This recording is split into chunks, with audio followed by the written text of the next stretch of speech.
to me, the two biggest questions, what is the nature of the universe? I'm not going to do that. You have to be a theoretical physicist to get there. But the other one is what is it that makes us human? It really became clear to me that an understanding of the brain was the way to most address that second question.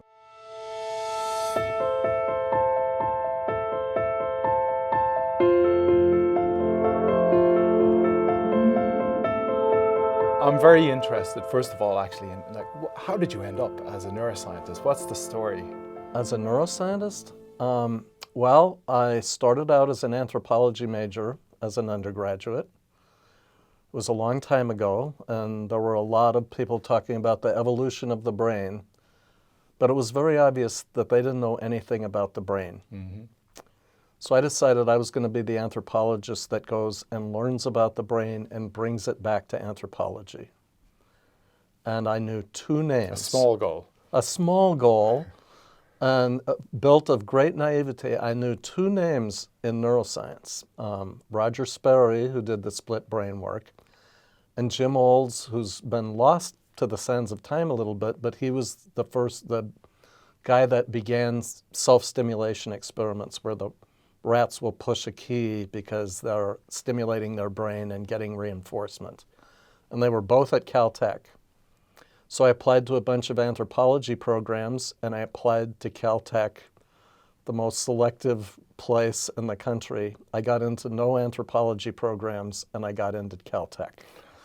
So that's how I got into neuroscience. I went to Caltech, and there was a guy John Ullman, who also had an anthropology degree and was doing monkey vision physiology. And so I went into his lab for my graduate work. Could you imagine yourself doing anything else? Was it the right decision? I didn't know that it was right, but it seemed very cool at the time. Right. I mean, I didn't know much about neurophysiology or about vision, but I learned a tremendous amount there over the 5 years that I was there. Now, you've watched neuroimaging from its genesis, really, to the explosion it is today, to I was going to say cottage industry, but it's a military-industrial complex, essentially. It is. If you had to pick out the top one or two things that we've learned from neuroimaging, is there something you could point to, or is it much broader than that? I think it's much broader than that.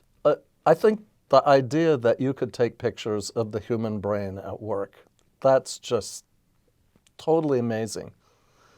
How long ago I got into this is PET didn't even exist at the time I started graduate school.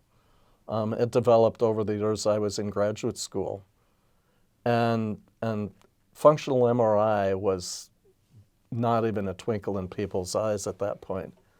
But no, it's covered everything. It's changed neurology, it's changed psychiatry, and it's changed cognitive neuroscience, our understanding of how people think.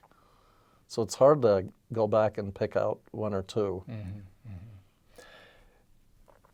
I had a little birdie tell me that one of your favorite things to do if you're not doing neuroscience involves cards. Yes. You're going to tell us a little bit about that? We'll get back to science afterwards. All right. Well, I love poker. Being able to see what the people have and kind of being able to play out their thought process, I got really enamored of it. I'd played in graduate school a little bit, drinking and playing for nickel, dime, quarter. But going to the casino and playing against other people, it's really fun. And you get to be mathematical, and you get to try to read other people's minds. So it's really a fun. Yeah. So it's fun it's leveraging some of the skill set that a neuroscientist has, do you think? I think. Also, it's deeply competitive, and I picked it up like in my 50s. And so things that were really competitive for me, like sports, they were on the ebb, the big time ebb. And so it also gave me a place to put the competitiveness in. Yeah. Let's go back to science. I think one of the things that scientists often struggle with, apart from just generally communicating what can be complex thoughts to the folks that pay for our work, the taxpayer, One difficulty can be sometimes to explain to folks why you're not necessarily working on a specific disease model. You're not working on autism or schizophrenia or stroke. You're just working on the basics of how the brain works.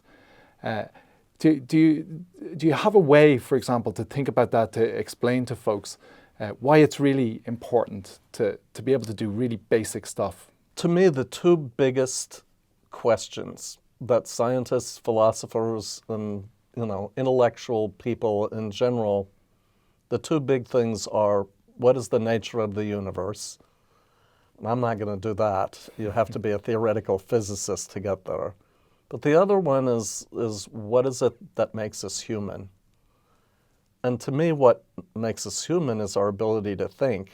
And that's what, as I was doing anthropology, it's why I studied anthropology, it really became clear to me that an understanding of the brain was the way to most address that second question, is what is the nature of humanity? And, we get way down in the weeds and sometimes very far from that, but I always hope that ultimately we're trying to ask and answer questions about our basic humanity. So I don't feel very apologetic that I'm not studying a disease. I also think that many of the ways that we've come at solving diseases is by having really good basic science. So it just flows out of our understanding, our basic understanding. And I think that's true about the brain as well. And I think some of our recent failures probably are a little bit losing sight of the human aspects of some of these things. Right. Now, so you've watched the system for a few decades. A while. And you've seen how it operates. You've seen, for example, how the National Institute of Health works, how the National Science Foundation works, essentially the economics of the scientific enterprise. And I don't think there's too many people would argue that in the US we have the best science engine. But if you were given the magic wand, or I gave you the scepter in the morning, said, Steve, what would you do to reorganize? You're the new CEO of the whole scientific enterprise. I know that's a big question, but can I just do biomedical research? Biomedical research. I meant that. Sorry. So yes. I think the NIH. I think the NIH has gone down some bad roads. I would change things in probably three-ish ways. So the first thing is, it's hard for somebody to get into the system. So the first thing I would do is make it much easier for people to get into the system. Now, I don't know what the age is this year, but it keeps going up. The time to your first R01, people are in mid-40s. Yeah. And that's totally ridiculous. Absolutely. I wasn't the fastest person through graduate school and postdoc, but I got my first grant at 35. And it changes your life. And that should not be another decade for everybody on average. So the systems should be much more permissive to people at the front end. And I think that's merely a matter of will. You get good people who've had a good training, and you make damn sure that half of them get funded as fast as possible. The second thing I would do is not make the funding 1-0. So now you get your first grant, you go along, you try to get it renewed. If you don't get it renewed, you have no funding. And the lab that you've built up can disappear overnight. It should be more docile to the person so that you look and go, well, you're doing pretty well. Mm-hmm. We're going to maintain you at this level. You're not doing so well. We're going to cut you back. This is your warning. If you're doing better, we're going to give you more. And that presupposes the third thing I would do, which is make the funding more retrospective. The best predictor of future success is past success. So the idea that your grant goes into a study section and it may get turned down because somebody doesn't like the control on your 10th experiment is just crazy. Yeah. You've been incredibly productive. The first grant that I did not get, I'd had just probably the most productive period of my life, and I had to sit and wait for funding. because one of the reviewers didn't like a couple of the things I said on a couple of experiments. And to me, that was, one, it was really irritating, but it's debilitating. And so people have worked for years to build a lab group and technicians and administrative help and a series of students and postdocs. And now all of a sudden you're just without, because of the serendipity or lack of serendipity in a review. I think it's just a really bad system. It's crazy to me because the NIH pretty much has the system I just described for their intramural program. Right. And I've served as a reviewer and a counselor for the intramural program. It's much easier to do reviews when what you're deciding about is how productive the person has been. And the reviewers pretty much all agree. There's never huge disagreements about things because it's not so focused on such small issues. You know, the other worst thing about the NIH is the number, because it's difficult to get through the system, people are throwing more and more grants at less and less money. And so the funding line percentages go down. You could solve all of those, all of that with the ideas I just portrayed. I'd love to say that these are only my ideas, but lots of people have very similar ideas about this. Good practical solutions. Now, there's the funding aspect of it, but then the unit of productivity for a scientist is the paper, a published paper. And you've served as a senior editor on one of our great publications in the field, cerebral cortex, for many years now. I know you've edited some of my own papers, thank you. And I know you were handled well. Well, they were always handled well, I have to say. But I know you have strong thoughts as well about where we are with the output and how we publish our papers. And there's a revolution now in the field with regard to open access. And there are more than 300 journals in the neuroscience space. What's going to happen here? Where's it going? What do you see? What do you like? What don't you like? Well, this is a much, to me, NIH is simple compared to scientific publishing. I think the difficulty comes from a similar problem, is there's more and more papers chasing publishing utility. So, you know, people tend to want their paper to be in Nature or Science, the absolute top journals. And then they step down and they want to be in Nature Neuroscience. So, and then each phase that they go through till they get to the journal that they like, there are reviews and reviewers that have to be obtained. So I know you're also editing and see hundreds of papers, new papers come in a year that you have to handle. And it often takes 6 or 8 requests for review before you can get 2 reviewers.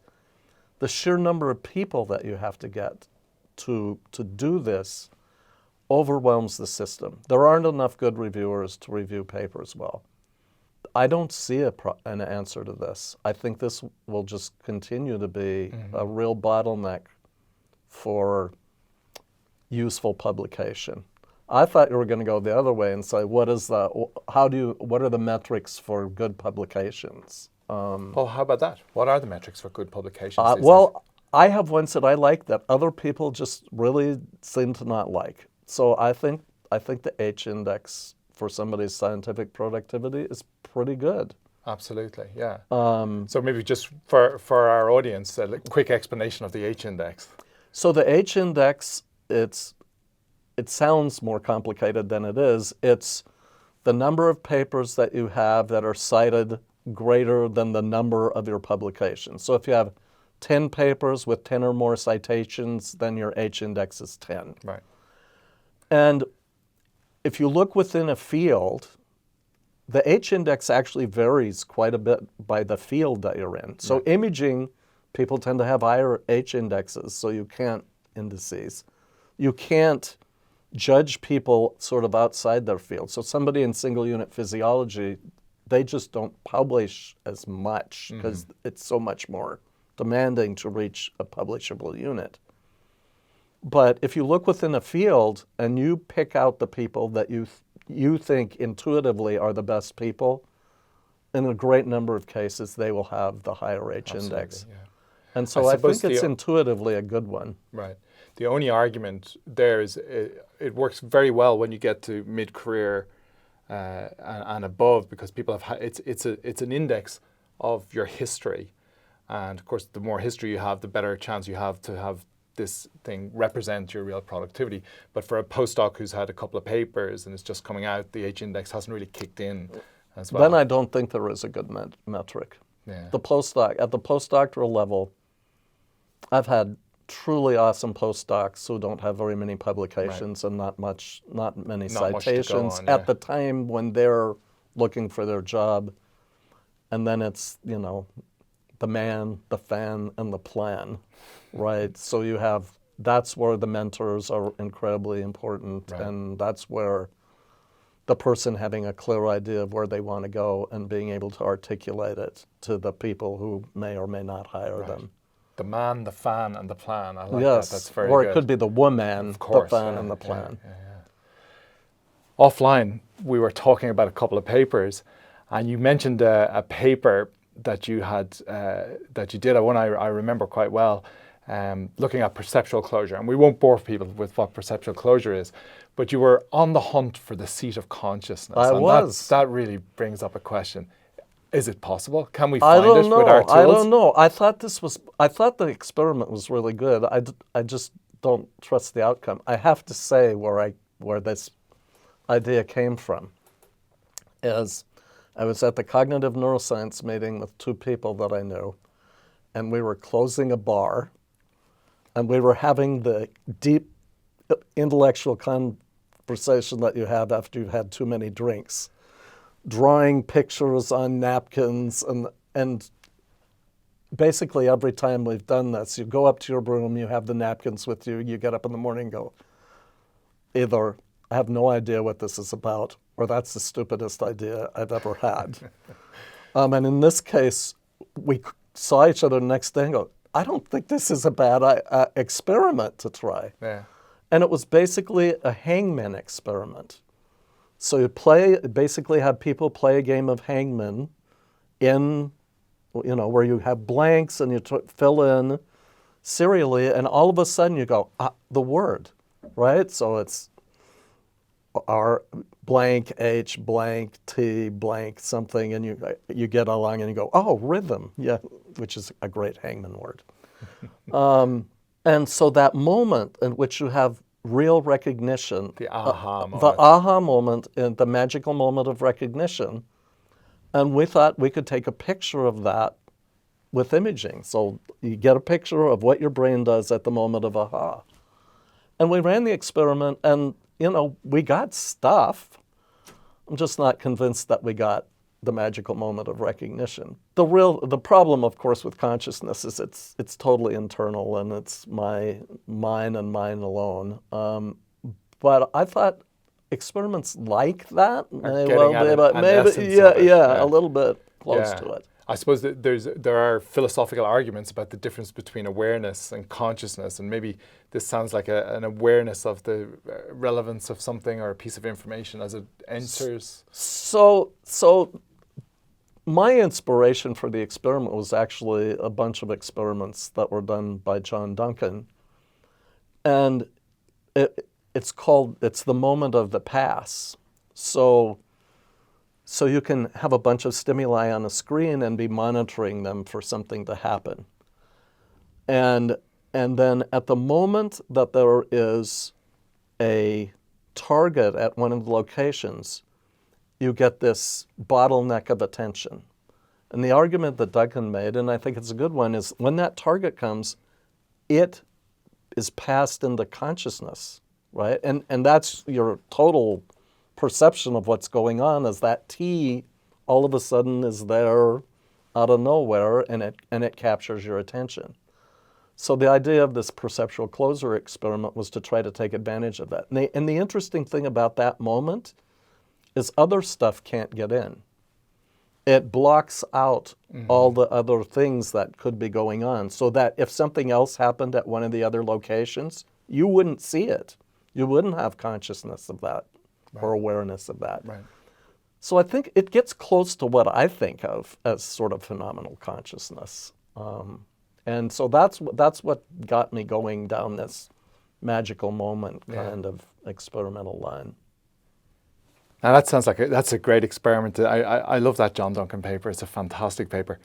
Do you have a favorite paper? You have a massive CV of papers. Is there one that just makes you happy to think about? Oh boy. I have probably a small number of them for different reasons.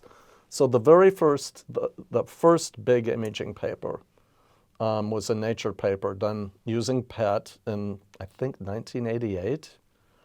So it's a while back. I loved that paper. One, because it was like a breakthrough paper. It was written up by John Marshall at the front of Nature at that time. And it has kind of an interesting history. So Nature actually asked us for that paper. Somebody at a cocktail party had said, I saw this preprint of this paper, which we didn't know where we were going to send because it was so huge. And Nature said, well, have them contact us. So we can't do a Nature paper. And they said, yes, you can. And so we put the paper together and sent it to Nature. And I love that paper, partly because it's a breakthrough cognitive imaging paper. People think that's among the early ones, depending on how you counted it. It also, that paper, I started giving talks everywhere because of that paper. So I got a lot of pub. I got on newspapers, so I was exposed to the press for the first time and learned some kind of bad things you should do and not do. And it was just, and I think it's fair to say that paper got me the Society for Neuroscience Young Investigator Award a couple of years later, which was great because I got, in a time in my life where we had no money, I got $5,000. Excellent. Paid off cars. It was, so I love that paper for that. I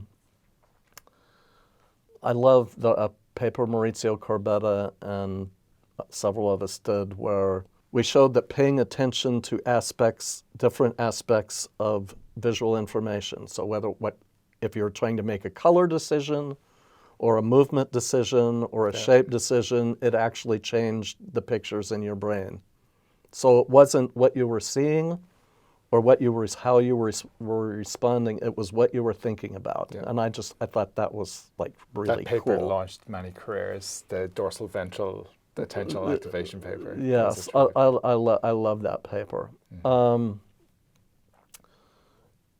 And I like this new stuff. I know it hasn't really quite captured people's fancy in the same kind of romantic way, but I love this network stuff. Right. I think it's really fun. I was getting tired of doing the next task, fMRI, what does this kind of stimulus do to your brain? And so it kind of revitalized my energy. Excellent. Because it was so different from all the stuff that we'd done before. So that, I don't know which paper I'd pick, maybe the first Jonathan Power network one. That sort of started that phase off. So that was really fun. It's really fun. Excellent. Question for you from an electrophysiologist. So, the brain's an electrical device. And those of us who, yes, you've heard, there's a rumor going around. So those of us who measure the primary signal sometimes get a little bit suspicious of you plumbers measuring the hemodynamics in there. How much should we worry about the direct coupling of blood flow and the blood flow measures, perfusion measures, to the electrical activity? And where are we on solving that coupling issue or understanding? So I think it's very easy to overdo the bold signal as being information carrying, but I think it does certain things. I think you can say this. I think the bold signal, if it's handled properly, is monotonically related to the bulk amount of synaptic activity that takes place in one of the little image elements. Right. I think going further than that is overstating it. And I think particularly in the cortex where you have all this complex circuitry, excitation, inhibition, I think it gives you at least a probably monotonically related signal of the amount of information processing that goes on in that volume element. I think you can go a long way with that. And I think we and other people have shown that you can play temporal games like the hangman experiment to try to slow down all this incredibly fast, very malleable electrical activity. You can play some games to get some temporal access to what's going on, but it's very easy to overrepresent how deeply we can get a representation of that. But I think just with what I said, I think you can learn a lot. Absolutely. But I think we have to be humble that there's a whole universe of time scales and spatial scales that we're just not addressing with imaging. Well, Steve, I know I speak for a lot of people in the field to say that it is a really good thing that this anthropologist became a neuroscientist, and your contributions to the field have been enormous, and you've had a massive impact on many of us. Thank you for being in Rochester with us. Thank you for having me.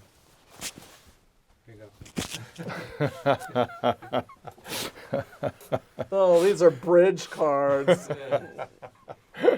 No self-respecting poker player would have these cards. Great. Steve, thanks so much for that. That was Thank really, you. really terrific.